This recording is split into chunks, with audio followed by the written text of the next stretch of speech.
Good evening, Siddhant Vats. A very, very special welcome to Horasis. Uh, I'm not sure if you're aware that you would probably be the youngest ever to come on board a Horasis event, which is a Global Visions community.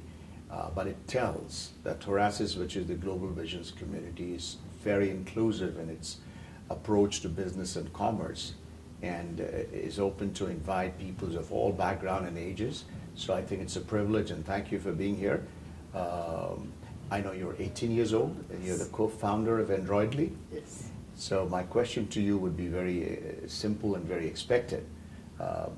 At this age of 17, 18 years of age, what really pushed you into this unusual age of being an entrepreneur? I'm not saying I think it's a great thing, but what was the thought? Because you'd still have to go to undergrad, Yes. and you guys took up some venture in the IT space.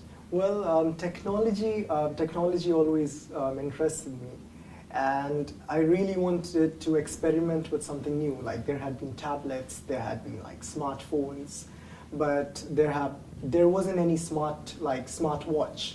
There were smartwatches in the market, but there wasn't any complete Android smartwatch. Like since Android is a big open source now, and what we wanted to do was, and what I personally wanted to do was, that to put Android onto a smartwatch, like to put the whole experience of using a phone or a computer onto someone's wrist. For example, if somebody wants to make calls or have an important SMS or a text or an email, they don't have to actually bother on checking their phone. They can check right at their wrist. And miniature, like anything miniature, I always had the special love for it. So I wanted to like miniature the size and like reduce the size of a phone to the wrist. Fantastic. And Siddhant, if I may ask, where are you guys on the launch of this product, or have you gone to market? We would be launching our product tomorrow. Oh, is that tomorrow? Yes. Wow. We would be Good luck with that. Thank you so much. And we would be putting our project on Kickstarter, and we would also be putting our project on our website. So whoever wants to buy our watch, they can go to Kickstarter, or they can also go to our website to buy the watch. Fantastic. And tomorrow, while you guys go to market, you'll be delivering your first panel discussion thoughts on Horasis. So once again, welcome. I'll get back to you with some more questions on that. General Sharma, again, with this entrepreneurship background, what is very intriguing and not talked about so much as yet has been the notion of entrepreneurship in the defense army background. Because I know the Army people have a very strong analytical mind. Their perceptions of risks and understanding the concept of fear is generally very different than what we see in the business of commerce and the civil society. So can you tell us if in the Indian Army, and with you being there for such a long time, there were experiments, initiative, and how you have inspired people to be entrepreneurs within the Indian Army community? What I'd like to say about the Indian Army is it's a very large army, and to run a very large army with such kind of dynamic challenges, it would be impossible for it to be controlled centrally by some people and try to keep it together. So there is a very strong need, and for people who understand military leadership, is to allow a certain amount of decentralization, especially for young people who have got the spirit behind that, to encourage that kind of spirit for them to take independent decisions. Now, entrepreneurship is all about passion. It's all about young leadership. It's all about the drive to succeed, the drive to achieve something against all odds, because that's what entrepreneur is all about. If you were to nurture that kind of spirit, which the Indian Army feels it should be done, and therefore when we have situations where young people, young officers and people have an opportunity to do something, we allow them to do so. We allow them to take risks. We push them to take risks so that they're able to then exploit their full potential fully. And that is the spirit of entrepreneurship, translated into actually releasing their energy into the space that they are there and they succeed. And that is all entrepreneurship is all about. Thank you. I mean, General, my wishful thinking is I wish there was more collaborative, closer working with the Indian Army and the entrepreneurs of India, because there's so much to learn and share. Maybe that's a food for thought. Yes, that we could work on through Horasis, an initiative Yes. that brings the Indian Army and the thought process into entrepreneurship. I'm sure one of the takeaways from this Yes. is that Gunjan, serial entrepreneur, Let me try and figure out from what I read and try and see if I can chronicle your entrepreneurial journey. There was Parsec, then there was Whoware, then there was eGain, and now there is MetricStream.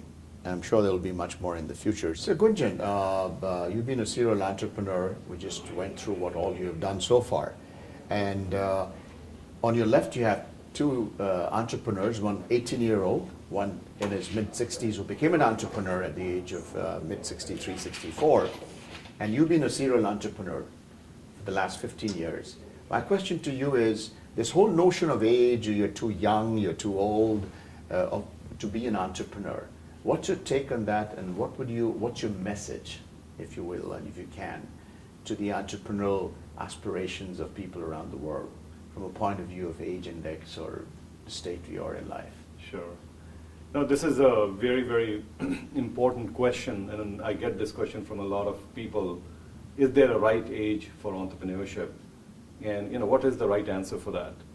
And my view in this is, entrepreneurship is really about, you have to go back to what I call the history of entrepreneurship. And I've given a talk on this subject, what I call entrepreneurship is like serendipity. And if you guys think through the word serendipity, what does serendipity means? Serendipity means accidental discovery of good things. Mm-hmm. So entrepreneurship is about accidental discovery of good things. Now, for some people, this accidental discovery can happen at the age of 18. For some, it can happen at the age of 60, or anywhere in the middle, or even later or earlier. It's very hard to kind of predict or put frameworks or boundaries around it. So in my mind, when you see a good thing happening, if you have the passion and the will and the follow-through and the desire and the drive to make an impact, you ought to follow your heart and make that happen. And it really is the challenge here for the entrepreneur is to detect that, have I discovered something? It could be a product, it could be a service, or it could be a vision, which is very, very unique. So have I come to a point where I have seen an accidental discovery of a good thing? That is when serendipity happens. That is when entrepreneurship happens. Thank you, Gunjan. Serendipity, I think it's very philosophical, yet at the same time it's very basic because it takes you back to the core of what the feeling is and the journey is. I know it's a journey, it's a lifestyle. Entrepreneurship is like a 24/7, you live your life.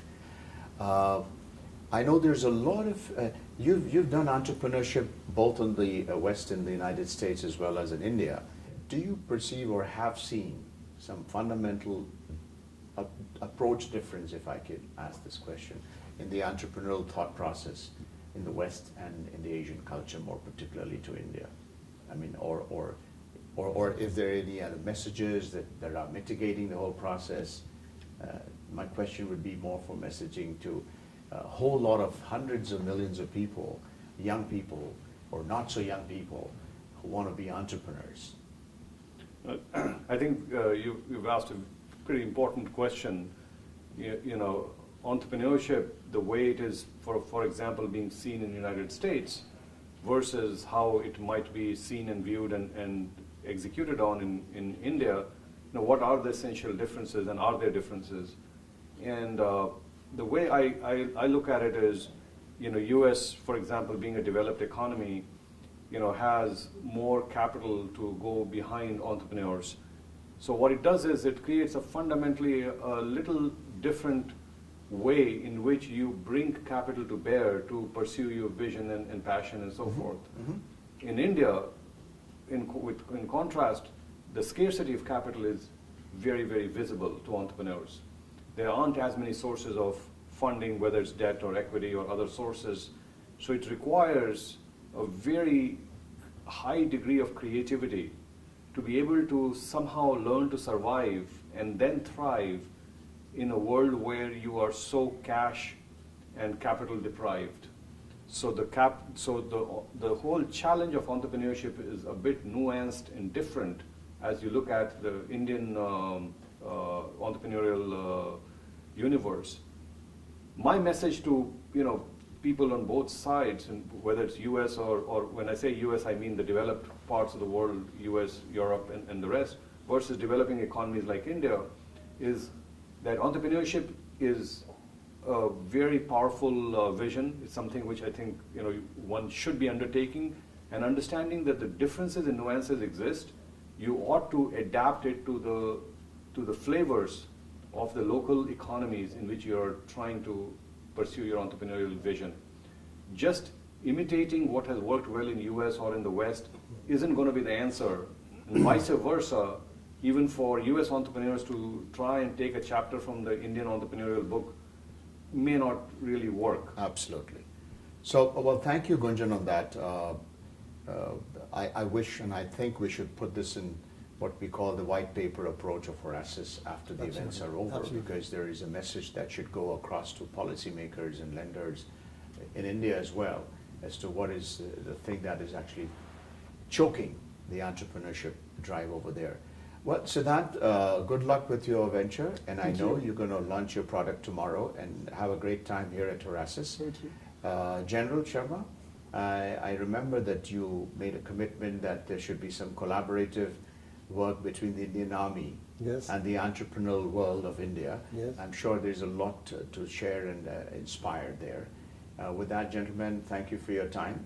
You have a good stay, and let's go on for the next session. Thank you very much. Thank you. Thank you. Thank you.